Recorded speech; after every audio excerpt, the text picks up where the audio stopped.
ইসলাম ধর্মগুরু মোহাম্মদ সাল্লাল্লাহু আলাইহি ওয়াসাল্লাম একজন খুনি এবং তিনি তার অনুসারীদেরকে খুন করতে বলেছেন। যদি তাই না হয় তাহলে কেন কোরআনে অন্য ধর্মের মানুষদের হত্যা করতে বলেছেন? যাদের এই বিষয় নিয়ে অভিযোগ, আজকের ভিডিও তাদের জন্য। ইসলাম ধর্মের পবিত্র ধর্মগ্রন্থ কোরআনের সূরা আত-তাওবার 5 নম্বর আয়াতে স্পষ্ট বলে, তারপর এই নিষিদ্ধ মাস অতিক্রান্ত হয়ে গেলে মুশরিকদের যেখানে পাও সেখানেই হত্যা করো, তাদেরকে পাকড়াও করো, তাদেরকে ঘেরাও করো, তাদের অপেক্ষায় প্রত্যেক ঘাটিতে ওত পেতে বসে থাকো। কিন্তু তারা যদি তওবা করে, নামাজ প্রতিষ্ঠা করে, যাকাত আদায় করে, তাহলে তাদের পথ ছেড়ে দাও। নিশ্চয়ই আল্লাহ বড়ই ক্ষমাশীল এবং বড়ই দয়ালু। ঠিক এই আয়াতের জন্য সমস্ত মানুষ মুসলিমদেরকে হত্যাকারী বা বিশ্ব নবী সাল্লাল্লাহু আলাইহি সাল্লামকে হত্যাকারী বলে আখ্যায়িত করেন এবং সমগ্র মানুষ মনে করেন ইসলাম ধর্ম হত্যা করতে শেখায়। চলুন এই সূরা সম্পর্কে একটু বিস্তারিত আলোচনা করি। এই সূরা একমাত্র সূরা যে সূরার প্রথমে বিসমিল্লাহ বলে শুরু করেননি। শিক্ষাদের বলা হয়। মুশরিক শব্দটি এসেছে আরবি শব্দ শিরক থেকে, যার অর্থ আল্লাহর সঙ্গে কাউকে শরীক করা। অর্থাৎ ইসলামের প্রাথমিক যুগে মক্কার কুরাইশ বংশের যারা মূর্তি পূজা করতেন তাদেরকেই প্রধানত মুশরিক বলা হতো। তবে তারা বিশ্বাস করত আল্লাহই সৃষ্টিকর্তা, কিন্তু তাদের ধারণা ছিল বিভিন্ন দেবদেবী বা মূর্তির মাধ্যমে আল্লাহর কাছে পৌঁছাতে হবে। তাই তারা কাবার ভিতরে এবং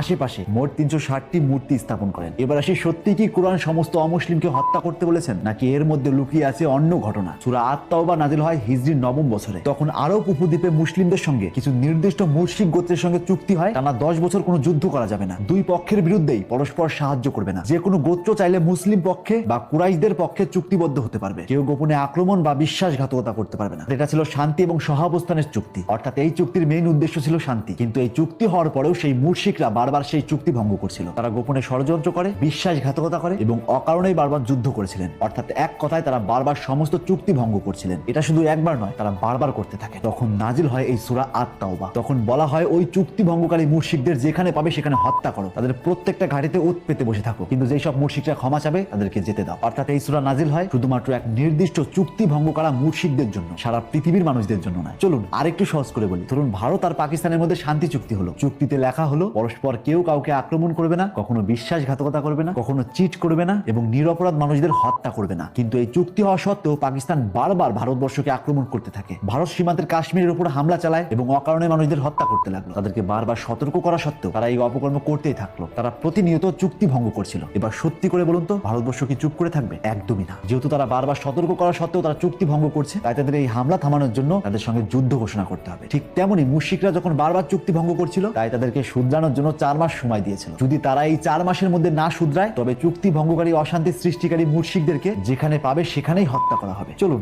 আরেকটা উদাহরণ দিই। ধরুন একদল ক্রিমিনাল যারা প্রতিনিয়ত অপকর্ম করেই চলছে। প্রশাসন তাদেরকে বারবার সতর্ক করেছে, তবুও তারা কোনো রকমের বদলায়নি, বরং অপকর্ম বেড়েই চলছে। একটা সময় পর পুলিশদের সঙ্গে তাদের চুক্তি হয়, তারা আত্মসমর্পণ করবে, কিন্তু এই চুক্তি হওয়ার পরেও তারা বারবার অপকর্ম করতেই থাকে। এবার বলুন এই অপকর্ম থামানোর জন্য পুলিশ কি করবে? নিশ্চয়ই পুলিশ তাদেরকে যেখানে দেখবে সেখানে ইনকাউন্টার করবে। ঠিক ওই সূরার মাধ্যমেও ওই নির্দিষ্ট জাতি মুশরিকদেরকে সতর্ক করেছিলেন, যাতে তারা আর অপকর্ম না করে শান্তি নিয়ে আসে। অর্থাৎ এখান থেকে জলের মতো পরিষ্কার। কুরআন বা মুহাম্মদ সাল্লাল্লাহু আলাইহি ওয়াসাল্লাম কখনো নিরপরাধ মানুষ, হোক সে ইহুদি বা হোক সে মুশরিক, তাদেরকে কখনো হত্যা করতে বলেননি, বরং তিনি সমস্ত মানুষকে ভালোবাসতেন। যদি মুসলিম ধর্মগুরু মুহাম্মদ সাল্লাল্লাহু আলাইহি ওয়াসাল্লাম সত্যিই মানুষকে না ভালোবাসতেন, তবে সূরা আল কাফিরুনের 6 নম্বর আয়াতে কেনই বা বলবেন তোমাদের ধর্ম তোমাদের, আমার ধর্ম আমার? সূরা আল আনামের 108 নম্বর আয়াতেই বা কেন বলবেন তারা আল্লাহ ছাড়া যাকে ডাকে তোমরা তাদের গালি দিও না? তাহলে তারা অজ্ঞাতবশত আল্লাহকে গালি দেবে। এবং সহিহ বুখারীর এক হাদিসে পাওয়া যায়, যে ব্যক্তি কোনো অমুসলিম নাগরিককে হত্যা করবে সে জান্নাতের সুগন্ধও পাবে না। আর এক হাদিস থেকে পাওয়া যায়, এক ইহুদি বালক অসুস্থ হলে নবী করিম সাল্লাল্লাহু আলাইহি ওয়াসাল্লাম তাকে দেখতে যান। এবং আর এক হাদিস থেকে পাওয়া যায়, যে ব্যক্তি কোনো অমুসলিম নাগরিককে হত্যা করে আমি কিয়ামতের দিন তার বিরুদ্ধে বাদী হব। অর্থাৎ এখান থেকে স্পষ্ট নবী মুহাম্মদ সাল্লাল্লাহু আলাইহি ওয়াসাল্লাম অন্য ধর্মের মানুষদের খুব ভালোবাসতেন। আর যেই আয়াত নিয়ে এত বিতর্ক, সেই আয়াত সমগ্র অমুসলিমদের জন্য নয়, বরং কোনো এক সময়ের কোনো এক নির্দিষ্ট সীমা লঙ্ঘনকারী মুশরিকদের জন্য। আর যারা এই আয়াত নিয়ে বিতর্ক সৃষ্টি করেন, এট ফার্স্ট এই একটা আয়াত না পড়ে এই সূরা আত-তাওবার সমস্ত